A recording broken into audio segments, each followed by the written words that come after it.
Hello' everyone, আজি যাবলৈ ওলাইছোঁ ৰাতিপুৱা এক নম্বৰে নগাঁৱলৈ ওলাইছোঁ। দেখিছেনে মোৰ গাটো ইমান ভাল নাই, মা চকু অসুখ হৈছে, সেইটো কাৰণে লৈ যাব ওলাইছোঁ নগাঁৱলৈ। এতিয়া মামী আৰু আমাৰ বমাই এজনী ৰখি আছে গাড়ীতে। ইয়াত দেখিছেনে আমি এতিয়া যাবলৈ ওলাইছোঁ টেম্পুতে। আৰু ফাইনেলি আমি আহি পালোঁ এতিয়া নগাঁও মানে ভাবি আছোঁ কোনটো ডক্তৰ ঘৰত দেখুৱাওঁ, যিহেতু ঢেৰ আছে ডক্তৰ ঘৰ।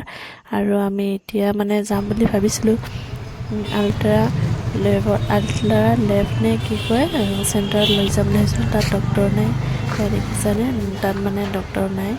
আমি আৰু এতিয়া তাত নৰৈ মানে বেলেগ ডক্তৰ ঘৰত আমি যাবলৈ ওলালোঁ। আৰু এতিয়া একদম ৰৈ 1:30 বাজিত আহিলে ডক্তৰ। সেয়া দেখিছেনে, ডক্তৰ PK দাস, ডক্তৰটোত আমি দেখুৱালোঁ।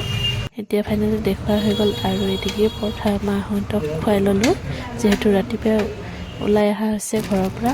আৰু মামীয়ে ক'লে তাৰ ল'ৰাটো হোষ্টেলত আছিলে, তাতে একপাক সোমাই যাওঁ বুলি ক'লে।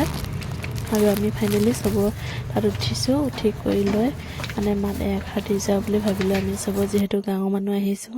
আৰু তাত লগতে তাৰ মাও আহিছে, সেইটো কাৰণে মানে মাকে লৈ আহিছে আমাক।